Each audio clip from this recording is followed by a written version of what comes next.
Buenas tardes. Bueno, soy Adriana Lourdes Bautista Jaimes, su asesora en la unidad curricular Derechos del Niño y del Adolescente para los que estudian educación. Hay algunos, pues yo creo que no me conocen. Voy a dar un breve resumen de mi formación. Como ya indiqué, pues soy Adriana Bautista, abogada, egresada de la Universidad Católica de Táchira hace 20 años, especialista en Derecho Procesal, especialista en Derechos Humanos, magíster en Derecho Penal y Criminología. Y actualmente estudio también en esta digna universidad el doctorado en Derecho y Relaciones Internacionales. Es un doctorado bellísimo, de verdad, y bueno, me siento altamente complacida y agradecida con las autoridades de la universidad, que no solamente me permiten compartir estos espacios de forma de docente, sino también como estudiante. Estoy altamente agradecida.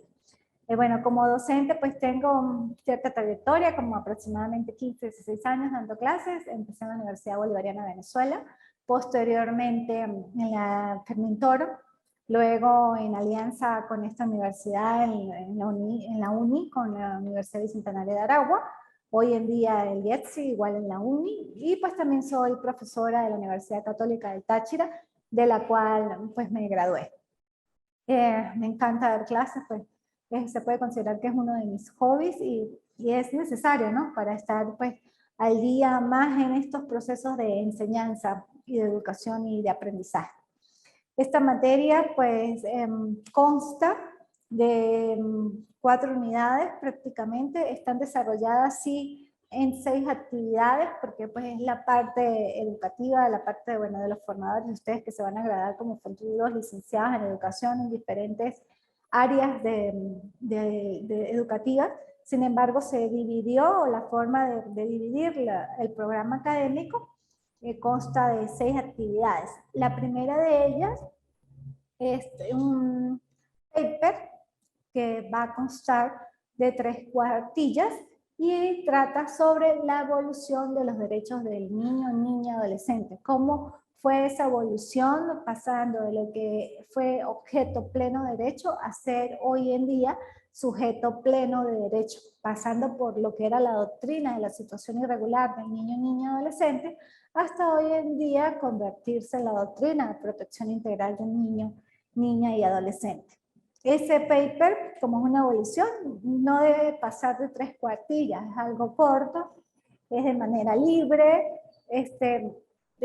eviten pues hacer copias y pegues de la web, sino que sea un poco más proceso de análisis, de disertación escrita de manera libre, claro, con orden por supuesto, pero por procesos de internalización de aprendizaje, que yo observe en esas 3 cuartillas que efectivamente ustedes entendieron la evolución histórica de los niños, niñas y adolescentes. ¿Okay?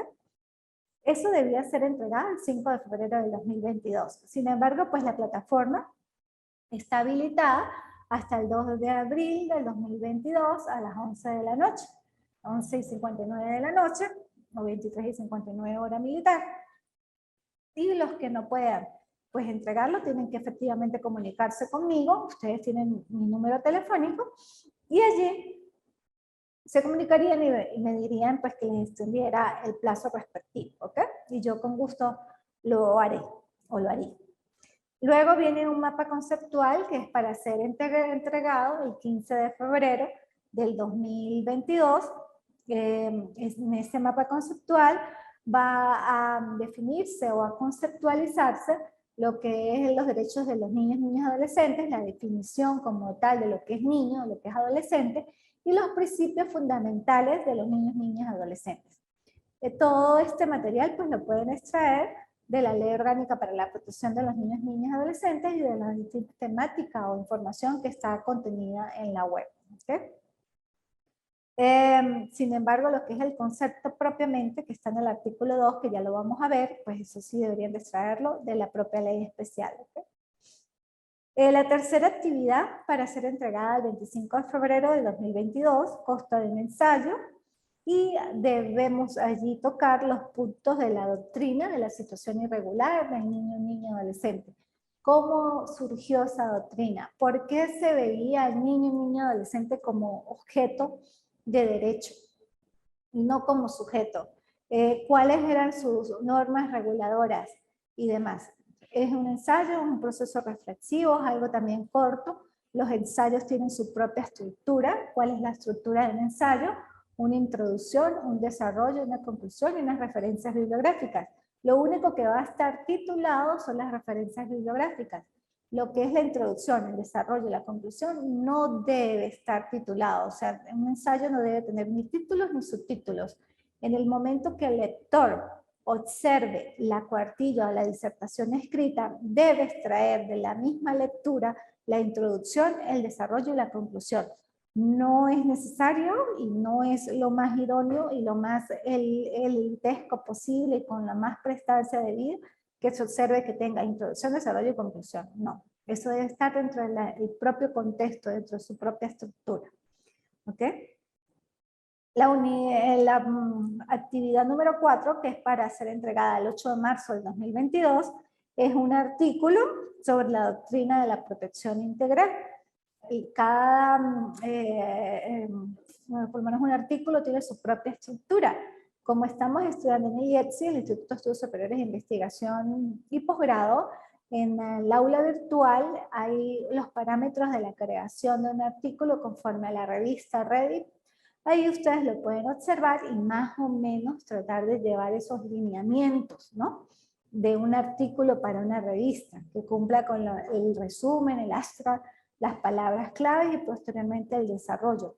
El desarrollo también debe constar en una introducción, un desarrollo y conclusión y sus referencias bibliográficas con las referencias, si van a ser citas, que tengan más o menos esa estructura y ese orden, que tampoco sea copias y pegues de la web, sino sea producto de reflexiones propias. Y va a versar sobre la doctrina de protección integral del niño, niña, adolescente. Aquí una doctrina de protección integral del niño, niña, adolescente, ya no se ve a ese niño como objeto de derecho, sino como sujeto pleno de derecho, y por eso abarca todos los principios que salvaguardan tanto la integridad física, intelectual, física y demás, y otros derechos de los niños, niñas y adolescentes.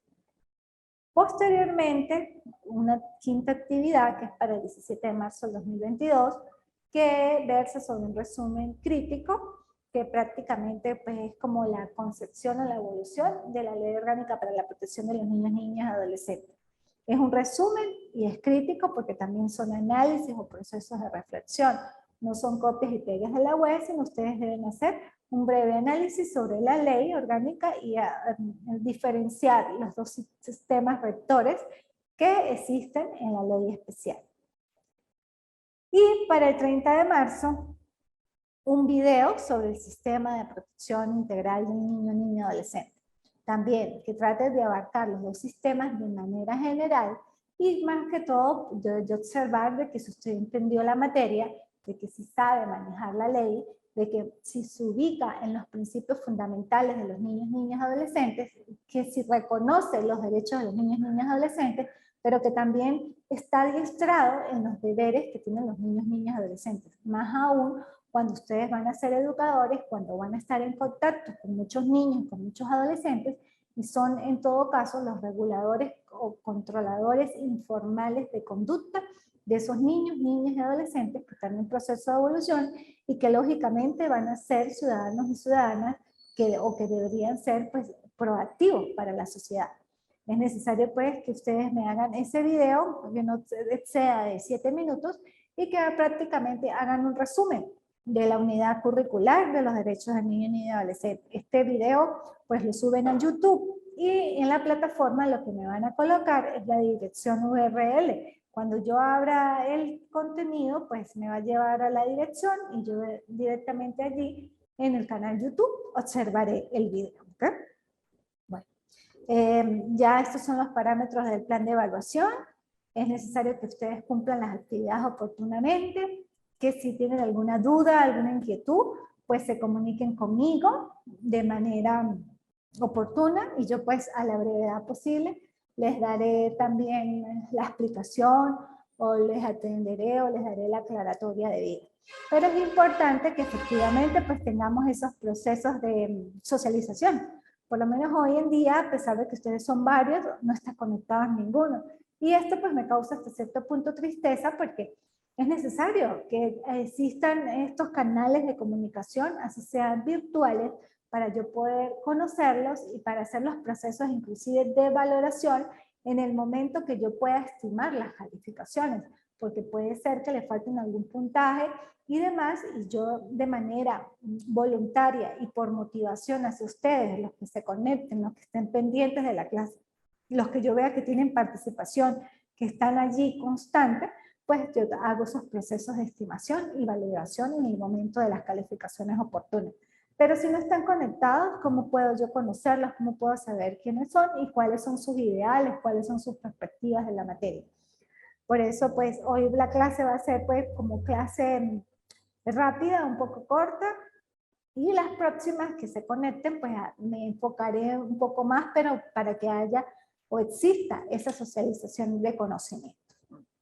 Así las cosas, pues vamos a hablar un poco de lo que es la Ley Orgánica para la Protección del Niño y Niña y Adolescente, que fue creada desde el 99, pero que salió pues vigente en abril del 2000, como producto efectivamente del establecimiento de la doctrina de protección integral del niño, niña y adolescente, que pues, fue un mecanismo internacional plasmado o establecido en la Convención de los Derechos de los Niños, Niñas y Adolescentes.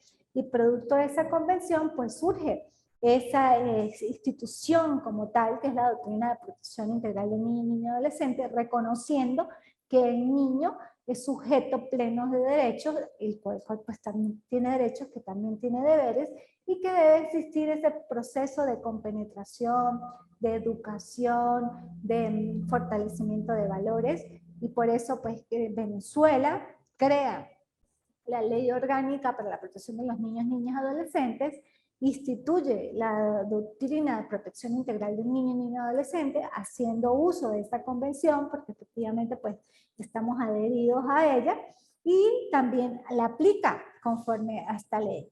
Esta ley pues se derogó la ley tutelar del menor, donde establecía que el niño era objeto de derechos, y parte ahora desde la concepción de que los niños, niñas y adolescentes son sujetos plenos de derechos.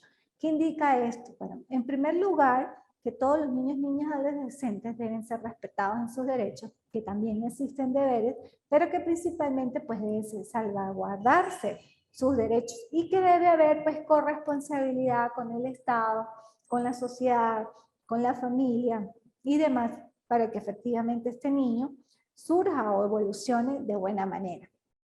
Lo primero que dentro de los principales articulados de la ley, pues establece como los principios, las garantías fundamentales, establece lo que es el niño como tal, el concepto del niño, y la ley pues abarca dos sistemas propiamente que es necesario que ustedes lo sepan y que lo manejen. Del artículo 1 al 525 es lo que es el sistema de protección integral del niño, niña, adolescente. Y del artículo 526 al 685, bueno, sin embargo allí habla de disposiciones y de derogatorias y demás, de disposiciones transitorias, es lo que es el sistema de responsabilidad penal de adolescentes. O sea, está la ley dividida en dos aspectos, una en el área civil y otra en el área penal. El área penal, que abarca del 526 en adelante, es todo lo que es jurisdicción especializada. Cuando los adolescentes o los niños o niñas cometen hechos delictivos, siendo menores de 14, cuál es la forma de regulación de esa conducta, y los que son mayores de 14 años, en el momento que transgreden una norma, pero que esa norma es penal y que cometen un hecho delictivo, ¿cómo pudieran ser declarados penalmente responsables? Ese es el sistema de responsabilidad penal de adolescentes, que ustedes también como educadores, pues efectivamente deben conocerlo y saber cómo un adolescente puede infringir una ley penal, cuáles serían los mecanismos para prevenirlo en todo caso que no lo cometa, cuáles serían los mecanismos de actuación si lo comete, y la forma de procedencia tanto por parte de los padres, de los educadores, de todos los que están alrededor, y propiamente pues el sistema de justicia penal juvenil. Del 526 en adelante, o sea, del 1 al 525, que trata de lo que es de la doctrina de protección integral, el sistema de protección integral de un niño y niña adolescente, es la parte netamente civil. ¿Qué indica esto? Sí, lógicamente en el sistema de responsabilidad penal vamos a tomar artículos de los primarios, o sea, eh, algunos que otros de los principios, los derechos y garantías, pero más que todo el articulado que compromete del 1 al 525 habla sobre las instituciones familiares, de las instituciones sociales, cómo deben ser las distintas formas de protección a los niños que están desamparados, los que no tienen casa, o los que tienen mamá, o los que no tienen papá, o los que hay procesos contenciosos entre padres, a quién le compete la patria potestad, o si debe ser declarada una colocación familiar, o si debe ser ejercido lo que hoy en día se llama el ejercicio unilateral de la patria potestad. Bueno, toda esta serie de mecanismos y de instituciones procesales civil netamente que son aplicadas por un circuito judicial penal, el circuito judicial, de protección, un circuito judicial de protección del niño, niña, adolescente, donde va a resolver toda esta serie de incidencias.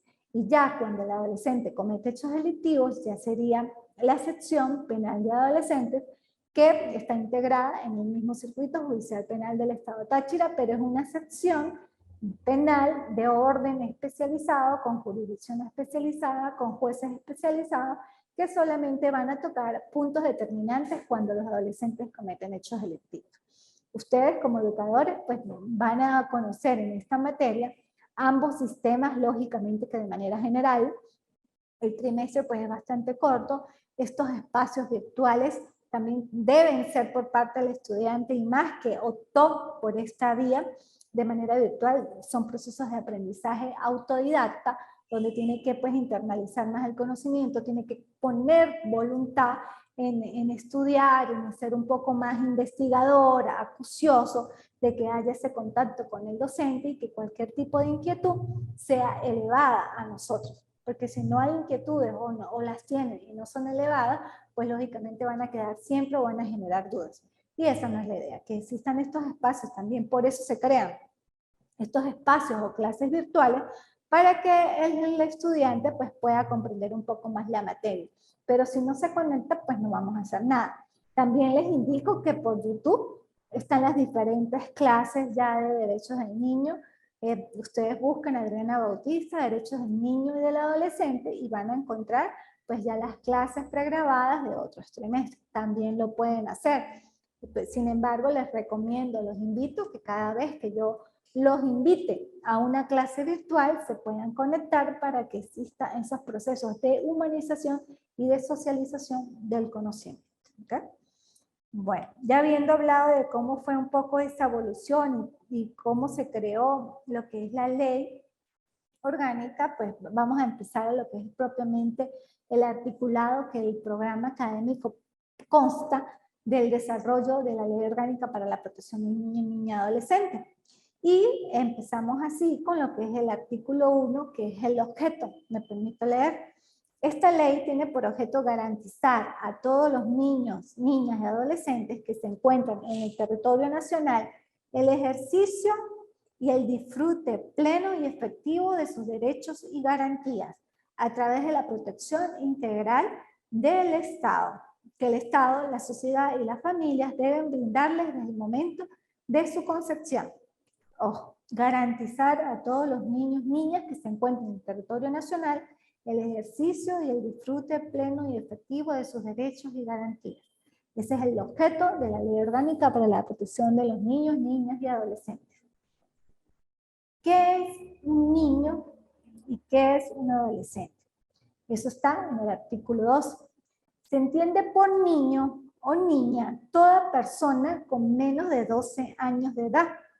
Se entiende por adolescente toda persona con 12 años o más y menos de 18.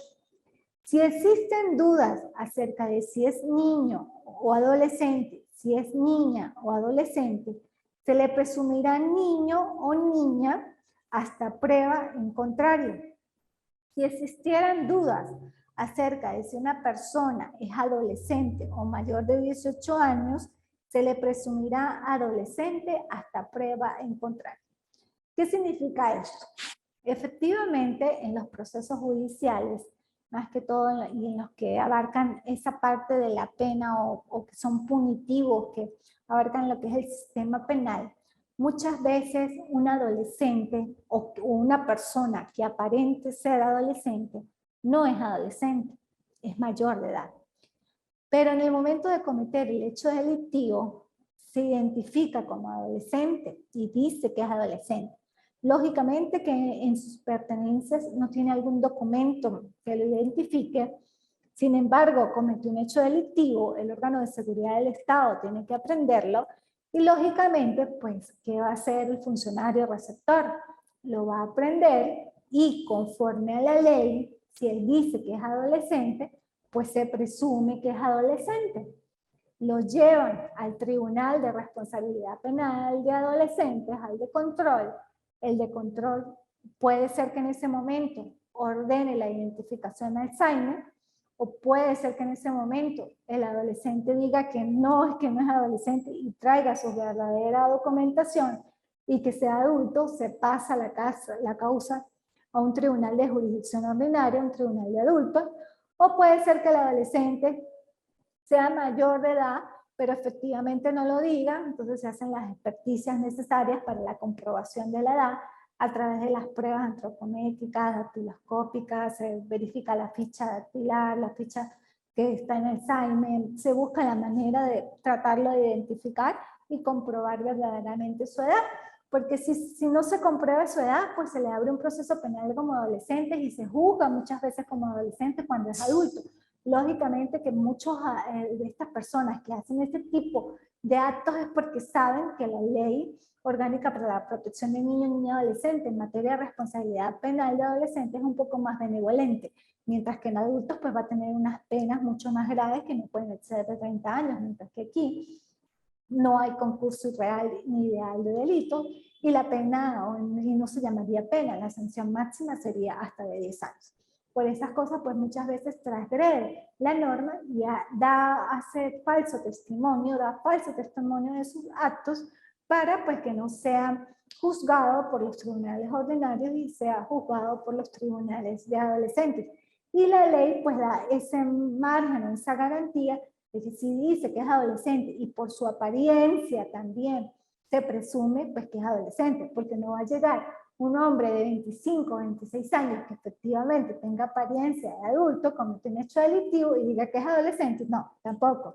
Esos son los extremos. Es cuando hay esa la delimitación entre saber si tiene 17 o 18 años es muy delgada. No se ve que efectivamente puede ser adolescente, porque cuántas veces no hemos visto a jóvenes que tienen 18 años, pero parecen que tuvieran 16 o 17 o hasta 15, porque son pequeños, porque su contextura es delgada, porque pues, su fisonomía no es de adulto, y pues muchas veces pasan por adolescentes cuando efectivamente sí es adulto. Y a la inversa, ¿cuántas veces, por decir, un niño de 14 años comete un hecho delictivo y dice que tiene 13? Y si dice que tiene 13, se presume niño. Y como se presume niño, es inimputable. Y al ser inimputable, no puede ser declarado penalmente responsable de sus actos y solo se le aplicarían medidas de protección. Esa es la gran diferencia y por eso es que la ley, pues específicamente determina cómo se puede sobrellevar esos casos. Pero si de igual la verdad todo se sabe, entre el cielo y la tierra no hay nada oculto, y tarde o temprano se verificará que ese adolescente que en un primer momento dijo que tenía 13, tiene 14, o ese adolescente que en un primer momento dijo que tenía 17, es adulto. Y pues se llevarán sus procesos en el orden y conforme a lo que efectivamente sucedió, ¿ok? Entonces, pero es la forma de, en todo caso, procesarlo allí. Luego empiezan lo que son los principios fundamentales y las obligaciones generales del Estado, y nos encontramos con el principio de igualdad y no discriminación contenido en el artículo 3.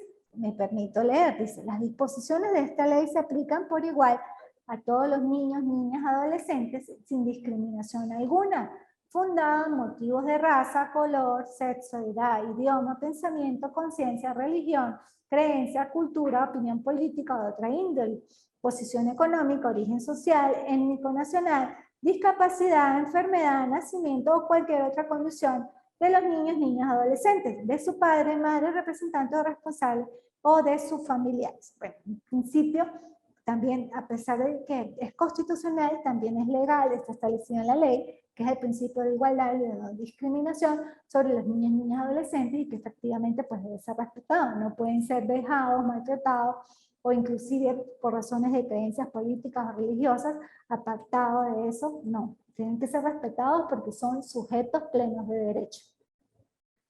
¿Cuáles son las obligaciones generales del Estado? El artículo 4 dice, el Estado tiene la obligación indeclinable de tomar todas las medidas administrativas, legislativas, judiciales y de cualquier otra índole que sean necesarias y apropiadas para asegurar que todos los niños, niñas y adolescentes disfruten plena y efectivamente de sus derechos y garantías. Esto es lo que hace el Estado a través de sus políticas públicas, como la creación de casas hogares para estos niños que no tienen casa, la creación de organismos de tutela para estos niños que efectivamente pueden estar en situación de calle o en la calle, que hay que hacer la diferencia entre niños en la calle y niños de la calle. Los niños en la calle son los niños que tienen una estructura familiar o semiestructura familiar y que efectivamente no tienen un control social informal, mientras que los niños de la calle son los que no tienen estructura familiar, sino viven en la calle, son de la calle, que se dan muchas veces y que no tienen como una situación de abrigo. Y el Estado, a través de sus políticas públicas, capta a estos niños y los lleva a los refugios oportunos para que sean atendidos. ¿Cuáles serían las otras políticas públicas, obligaciones del Estado? La creación de entidades de atención para los niños o niñas o los adolescentes en este caso que cometen hechos delictivos y que los abarca la ley, pero el área del sistema de responsabilidad penal. En Venezuela tenemos entidades de atención que están dirigidas a adecuar la conducta de aquellos adolescentes que han cometido hechos delictivos y adestrarlos o tenerlos allí en esas entidades de atención con la mente siempre activa, trabajando, aprendiendo un arte o oficio, estudiando, estando ocupados, y se ha visto enormemente cómo estos adolescentes han favorecido, no han vuelto a reincidir, salen con otro pensamiento, porque estas entidades de atención cuentan con un equipo técnico, con un apoyo disciplinario y es parte de las políticas públicas del Estado de Venezuela hacia esas entidades de atención, no solamente del sistema de protección, sino también del sistema de responsabilidad penal. Que hay que inyectarle un poco más al sistema de responsabilidad penal de adolescentes, sí. ¿Por qué? Porque si se educa a un adolescente en conflicto con la ley penal, se evita a un adulto en situación de criminalidad. Y eso yo lo mantengo efectivamente que es así. Ahí el origen de la delincuencia adulto está en la delincuencia juvenil. Si rescatamos a nuestros niños, si evitamos que nuestros niños y adolescentes puedan estar en situación de riesgo, en factores de riesgo, probablemente no existiría tanta delincuencia en el área adulta, probablemente, ¿no? Pero bueno, ahí ya convergen muchos factores endógenos, exógenos, eso ya es otra materia, eso es criminalística, eso es parte de la criminología, eso es parte de delincuencia, tratamiento y demás. Sin embargo, bueno, eso forma parte dentro de las políticas públicas del Estado, que efectivamente pues han sido buenas y que se ha visto cómo ha sido la evolución de las mismas. Ahora está el principio de corresponsabilidad que habla, dice así, el Estado, las familias y la sociedad son corresponsables en la defensa y garantía de los derechos de los niños, niñas y adolescentes, por lo que asegurarán con prioridad absoluta su protección integral, para lo cual tomarán en cuenta su interés superior en las decisiones y acciones que les conciernen. Es lo que yo hablaba al inicio, de que efectivamente esta ley nace de acuerdo o proyectada en la corresponsabilidad del Estado, de la familia y de la sociedad. Y lo establece en el artículo que acabo de leer como el principio de corresponsabilidad. El artículo 5 habla de las obligaciones generales de la familia e igualdad de género en la crianza de los niños y adolescentes. Y dice así, la familia es la asociación natural de la sociedad y el espacio fundamental para el desarrollo integral de los niños, niñas y adolescentes. Las relaciones familiares se deben fundamentar en la igualdad de derechos y deberes, la solidaridad, el esfuerzo común, la comprensión mutua y el respeto recíproco entre sus integrantes. En consecuencia, las familias son responsables de forma prioritaria, inmediata e indeclinable de asegurar a los niños, niñas y adolescentes el ejercicio y disfrute pleno y efectivo de sus derechos y garantías. Esas son obligaciones generales de la familia. Muchas veces nos ponemos a pensar, o sea, ¿cuántas veces no observamos cómo existen madres que en una noche hicieron uso indebido de los tragos, conocieron a alguien y procrearon un niño, una niña, un bebé? Ese niño posteriormente nació sin papá o lo dejó solo la mamá porque fue un niño no deseado. Hay que tener conciencia hoy en día de esa obligación y de esa responsabilidad tan grande que no solamente tiene la mujer, sino también tiene el hombre. En el momento que un hombre y una mujer se unen, es efectivamente teniendo conciencia, no por noches locas, no por noches de placer, sino que tenga conciencia de que toda acción genera una reacción y que esa reacción puede ser la procreación de un bebé, y que ese bebé, si no tiene una estructura o no está consolidado o no está criado en un lugar, en una familia estructurada, probablemente sea vulnerable en la comisión de hechos delictivos o sea un niño que esté sin apoyo o que sea de la calle. Hay que tener conciencia. O sea, no, las cosas siempre pasan por algo. Y hoy en día nuestros niños, niñas, adolescentes necesitan ser rescatados, pero ese rescate viene desde la familia, no es solito. Cada persona adulta que está en la capacidad de tener una relación con otra y llegar al punto de procrear, es que asuma su responsabilidad como padre y madre. No deje a estos niños que efectivamente, si bien es cierto, el Estado tiene políticas públicas de protección, no el papá, el Estado no tiene que estar siempre como papá Estado arreglando los problemas de todos, sino nosotros como corresponsables, como hombres y mujeres de una sociedad, tenemos que ser responsables de nuestros actos y evitar que nuestros niños lleguen a los sistemas de administración de justicia, sea por la parte del sistema de protección integral o sea por el sistema de responsabilidad penal de adolescentes. Bueno, hasta el día de hoy dejo la clase, que la dejamos hasta el artículo 5, que es la responsabilidad de crianza. Posteriormente vamos a seguir observando los distintos principios, deberes y derechos del niño, y pues tocaremos otras instituciones, tanto familiares como lo que atañe al sistema de responsabilidad penal de adolescentes. Bueno, futuros educadores, nos vemos en la próxima clase. Chao.